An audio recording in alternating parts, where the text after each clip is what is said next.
Good morning, students. Previously, you have learned about transcription in prokaryotes. Now, we are going to learn about transcription in eukaryotes.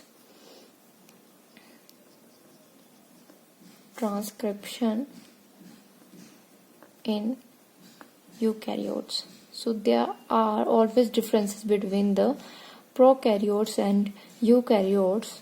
So, their transcription is also different.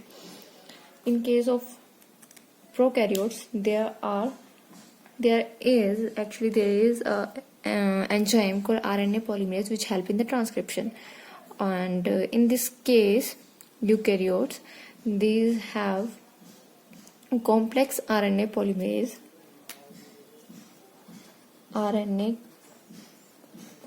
1, RNA polymerase 2 and RNA polymerase 3.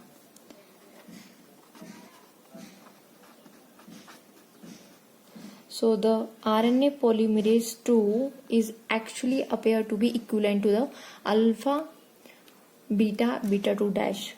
Alpha 2 beta dash. So RNA polymerase 2 actually helping in the transcription. It is divided into 3 parts: RNA polymerase B1, RNA polymerase B1, B2 and B3.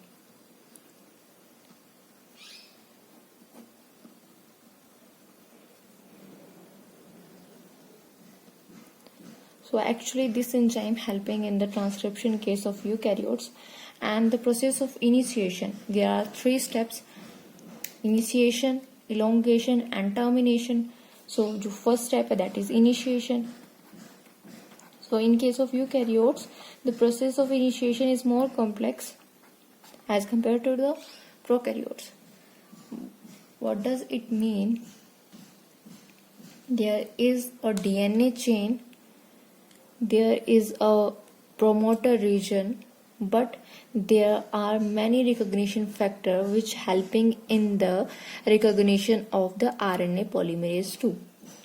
So what does it mean? It has a pre-initiation complex for the promoter region -25. Why it is 25? Because it consists of 25 nucleotide sequence, and here is the starting position. So in case of prokaryote, there is a starting position. So in case of eukaryote, this is different. This -25 contains a sequence, this -25 box, or the pre-initiation complex.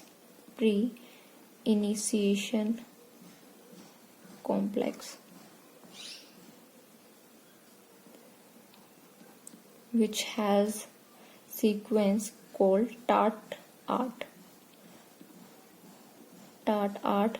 In short, it is called Tata box.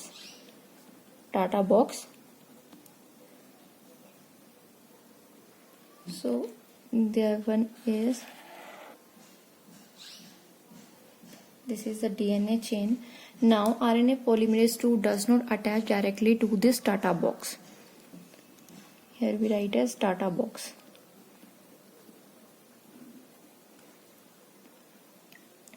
So in case of prokaryotes, RNA polymerase itself do not attach. Some factors like core enzyme help in the recognition of that enzyme. So in case of this, there is also the case that RNA polymerase 2 does not attach directly. So there is a sequence which is recognized by the Tata binding proteins. So हमें कुछ ना कुछ sequence बनाने पड़ेंगे, ये जो transcription में कुछ फैक्टर्स हैं जो हेल्प करते हैं to recognise this TATA binding protein और TATA box. So these related to the transcription factor 2D. Transcription factor 2D. If you want some notes then you can message me. मैं भी सिर्फ simply आपको समझा रही हूँ कि क्या प्रोसेस है। सो यहाँ पर ट्रांसफैक्टर 2D जो है, जिसको हम शॉर्टली बोलते हैं TF2D, हेल्प करेगा रिकॉग्निशन में। So it attach to the DNA chain. ये DNA चेन है, यहाँ पर जो है D जो है वो अटैच हो गया, TF2D यहाँ से जो है अटैच हो गया। Now what is next step? The second transcription factor 2A assist in the recognition of data box and help in the stabilization of the attachment of the first factor.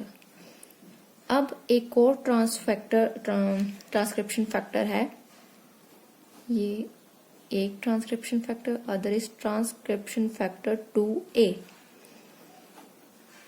So let me write here TF2A. ये attach हो जाएगा अब यही data box में। Why? Because it help in the recognition. Secondly, it stabilizes the first factor which attached to the DNA chain. जो इस DNA chain से attach हो रहा है उस फैक्टर को स्टेबलाइज करता है। Let me draw with the different pen. ये आ गया A, transcription factor 2A. So the next step result in the attachment of the RNA polymerase 2 to this complex. अब भी जो है, जो RNA polymerase है, अब भी जो है वो अटैच नहीं होता है। यहाँ पर हमने बता दिया कि A आ गया, D आ गया, फिर भी जो है एक फैक्टर और आता है जो कि स्टेबलाइज करता है इस प्रोसेस को, और उसके बाद जो है RNA polymerase जो है अटैच हो जाता है। Sorry, this one with purple color. So DA, और एक और ट्रांसक्रिप्शन फैक्टर जो है वो आता है, दैट इज TF2B। ये भी आकर अटैच हो जाता है कि अब जो है एटलीस्ट अब तो RNA पॉलीमरेज जो है वो अटैच हो जाए। सो नेक्स्ट स्टेप में RNA पॉलीमरेज को अटैच होना ही पड़ता है, इतने सारे फैक्टर्स जो आ गए यहाँ पे। सो RNA पॉलीमरेज यहाँ पर B लिख देते हैं, A लिख देते हैं, D लिख देते हैं, और ADB लिख सकते हो आप। यहाँ पर बैड बन गया, आप लर्न भी कर सकते हैं कि कौन कौन से फैक्टर्स जो हैं वो अटैच होते हैं। सो BAD, ADB कोई भी स्ट्रक्चर, और यहाँ पर जो है RNA पॉलीमरेज अटैच हो गया, इसको रिकॉग्निशन मिल गई, इस साइट को रिकॉग्निशन मिल गई। Now what the next step is, अब RNA पॉलीमरेज अटैच हो गया, बट फिर भी जो है यहाँ पर चांसेस है कि जो RNA पॉलीमरेज है वो किसी रॉन्ग साइट पे अटैच होके वहां से ट्रांसक्रिप्शन जो है वो स्टार्ट ना कर दे। इस चीज को इंश्योर करने के लिए we have to add the other factor, that is TF2F, transcription factor 2F. This factor attaches to the DNA chain. यहाँ पे हमारे पास ADB या बैड, जो भी आप वर्ड यूज कर लो, RNA पॉलीमरेज यहाँ पर अटैच है। यहाँ से ऊपर से हम कहीं से एंट्री करवा देते हैं इस फैक्टर की। So it binds to this complex. Finally there are 2 more factor, that is E and H. इतने सारे फैक्टर्स हमारे पास आ गए हैं, TF2F, TF2A, TF2B, TF2C. अब E और H जो भी है वो भी अटैच होने हैं, E and H, TF, ये same TF2E and TF2H. So what is their function? This to help in the melting and unwinding so that the DNA transcription can begin. ये इस DNA चेन को open करने में, melt करने में actually में help करते हैं, so that transcription can begin. So let me draw the diagram. यहाँ पर हमारे पास कॉम्प्लेक्स है,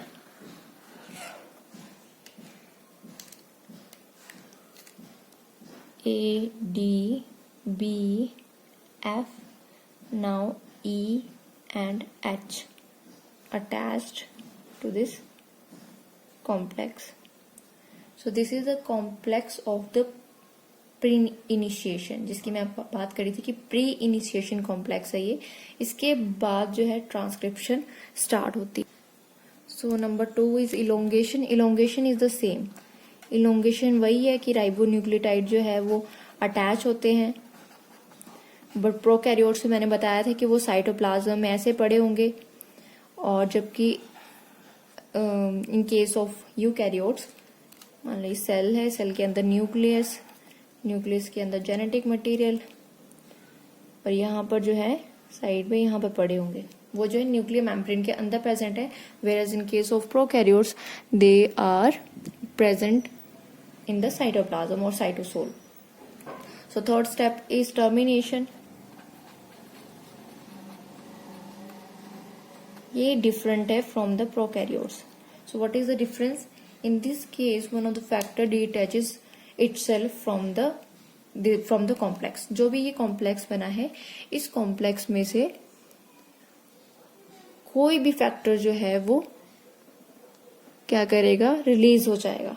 कोई भी factor detaches itself from this complex and at the end destabilising the complex leading it to the termination. DNA chain, ये complex है.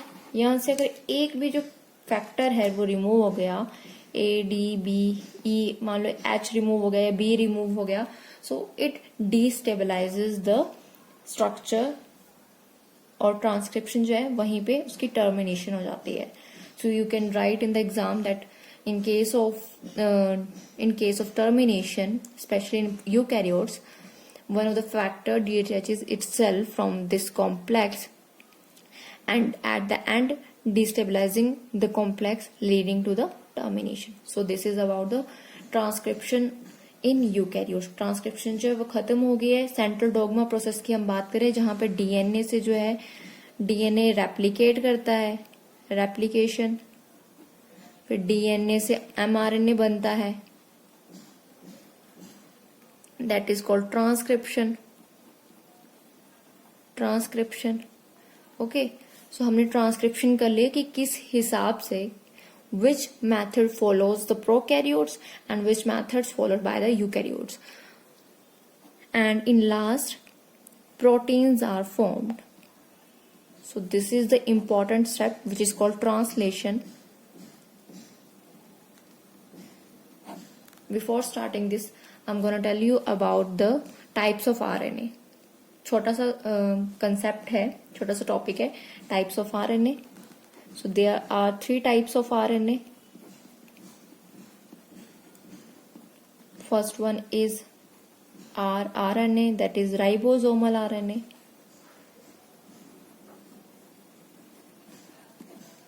Second is mRNA, messenger RNA, messenger ribonucleotide unit. Ribonucleotide acid, messenger. And third one is tRNA, that is transfer ribosomal RNA,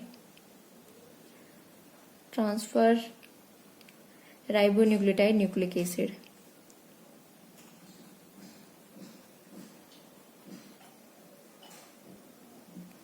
So I hope आपको इन तीनों के बारे में पता होगा, क्योंकि शायद 11th क्लास में you have that topic. But एक जनरल डिस्कशन करेंगे, जनरल सा बताऊंगी मैं आपको what is RNA, rRNA, mRNA and tRNA. So in rRNA that is ribosome which is called ribosome, जिसकी जो है 2 यूनिट्स होती है, कुछ इस तरह का ट्रायंगुलर स्ट्रक्चर होता है, बेस होता है. So in case of prokaryotes 70S type of ribosome मिलते हैं, और in case of eukaryote they are 80S ribosomal. So question is why it is called 70S 80S, why it is not called 70R 80R. So 70S is Saved, Berg, BERG, Berg and unit. So this was discovered by the scientist Svedberg. So hence the name 70S as denotes to the scientist name Svedberg. So 70S जो prokaryotes के case में and 80S in eukaryotes. जो prokaryotes है इनकी जो 70S unit है made up of 50S and 30S. और in case of eukaryotes ये जो 80 सब यूनिट है that is made up of 60S and 40S. तो ये जो राइबोसोमल आरएनए है ये आगे आपको ट्रांसलेशन में हेल्प करेगा. ओके. और एमआरएनए जो है वो आपको पता ही है कि जो एमआरएनए की हम चेन बना रहे हैं, जो भी हम ट्रांसक्रिप्शन कर रहे हैं डीएनए की चेन है, और यहाँ जो सेकंड चेन बन रही है वो एमआरएनए की बन रही है. Second chain is mRNA. So mRNA जो है मैसेंजर आरएनए, ये आपको पता ही है. थर्ड जो है ट्रांसफर आरएनए, इसने भी आपके ट्रांसलेशन में हेल्प करनी है. It helps in the translation. So you heard this name in the translation that tRNA brings some anticodon and attaches to the codon of mRNA. इसका स्ट्रक्चर कुछ क्लोव लीफ लाइक स्ट्रक्चर होता है. मैं आपको एक general सा बता रही हूँ. हमने 11th क्लास में डिटेल में ट्रांसफर आरएनए पढ़ा है. सो क्लोव लीफ लाइक स्ट्रक्चर होता है इसका. There are some arms present here.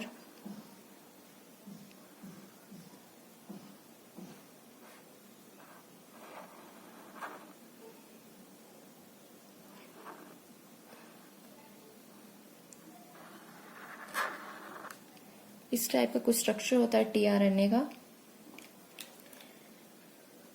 NH3 attach है. T5C आर्म है ये. दिस इज ऑप्शनल और variable arm. Optional and variable arm. This one is DHU. That is dihydrouracil. Dihydrouracil. And this is acceptor arm. यहाँ पर जो है anticodon attach होते हैं. Anticodon which binds to the chain of mRNA. mRNA में codon present है और यहाँ पर एंटी कोडोन प्रेजेंट है. अब ये कोडोन क्या है, जेनेटिक कोड क्या होते हैं, ये मैं आपको नेक्स्ट लेक्चर में बताऊंगी. What are genetic codes and what are their application in this translation. Thank you so much.